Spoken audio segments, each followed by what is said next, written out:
Spartacus marches north, tens of thousands of rebel warriors in tow. Having defeated the Romans twice in Campania in the year prior, the servile army dominated southern Italia throughout the winter of 73 going into 72 BC and into the spring of the new year. The slaves, Oscans, and other Italians of Campania, Calabria, Lucania, and Apulia had swelled rebel forces to over 50,000, undermining Roman authority while simultaneously draining the aforementioned regions.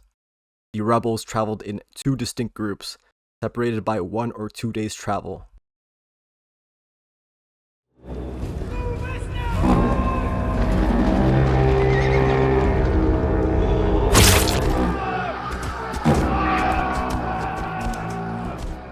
When the survivors of Crixus' army started trickling into the camp of Spartacus, Phobos crept among them, bringing with him fear, anxiety, and despair. The consul Lucius Gellius Publicola had caught up with the smaller faction of rebels, crushing them in pitched battle under the shade of the Garganus. For the first time since the start of the rebellion, the rebels had tasted defeat. Where they before outnumbered the Romans modestly, they were now outnumbered and surrounded by 2 consular armies, 8 legions total. Phobos gave way to the power of Spartacus, master of transmutation and trusted general, who had already transformed dire circumstances into victory more than twice over. Quickly the rebels departed the flat coastal road and ascended the lower foothills of the Apennines, instantly regaining the initiative.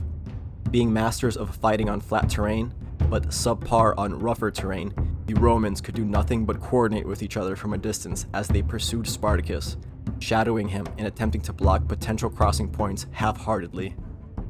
As their certain victory turned to a frustratingly prolonged campaign, the Romans of the northern legions under consul Gnaeus Cornelius Lentulus Clodianus grew impatient.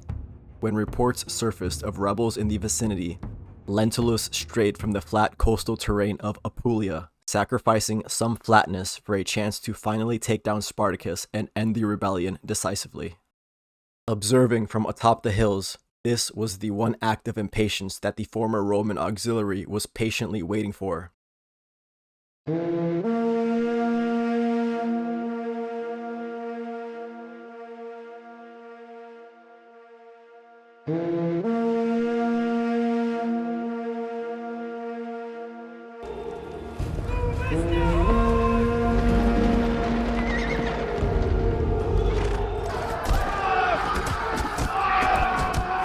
Seizing opportunity, Spartacus brought his full force to bear. As he led a charge from the front lines, his lighter infantry and cavalry utilized their speed, mobility, and the cover of terrain to take advantage of the broken Roman formation. Cornelius Lentulus Clodianus could do nothing but flee the battlefield as the rebels devoured his army, the same fate as the last 4 praetors and legates that faced Spartacus.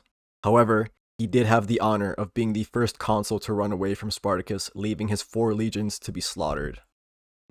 The dead legions left an untold treasure of spoils for the rebels, the best available arms, armor, and provisions. Discipline and cunning prevailed, however. Instead of resting his men and looting the battlefield, Spartacus immediately set out for the southern consular army of Lucius Gellius Publicola. It's unknown whether these southern legionaries were aware of the disaster that had befallen their compatriots. The result was the same. When they saw Spartacus and his men approaching from the same direction of their allies, Phobos crept among their ranks. Unlike the rebels, these legionaries had no brave and capable leader to chase away Phobos and instill courage in their hearts.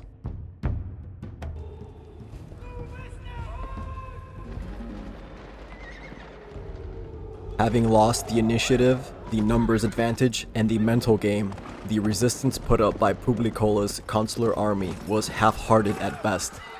Lucius Gellius Publicola had the honor of being the second consul to flee Spartacus, running from the battlefield while the Thracian general dispatched 4 more legions and 1 more golden eagle to Hades. In the aftermath of these battles, an unprecedented situation took place in Italia. A slave army had defeated outright every legate, praetor, and consul assembled to face them. Not only were the highest and most honored Roman officials bested by a former slave, but a slave that had commanded only 78 men armed with kitchen equipment in the year prior. With the defeat of these consular armies, there were 0 Roman forces nearby that could reliably contain Spartacus. The closest praetor lay in nearby Cisalpine Gaul, with only 10,000 men, while the nearest legions were in Spain and Greece, months away from Spartacus at best, and entirely clueless about the disaster in Apulia. While the Roman psyche lay in shambles, the road to the Alps and freedom beyond them lay unobstructed to the still undefeated and enigmatic slave general.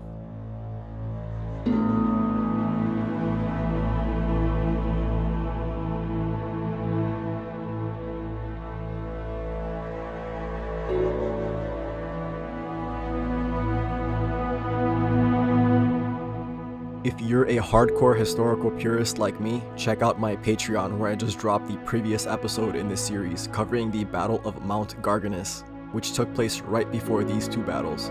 If you're more of a casual enjoyer and you like this video, check out the rest of my YouTube videos which are fully free and not monetized to take your attention away with advertisements.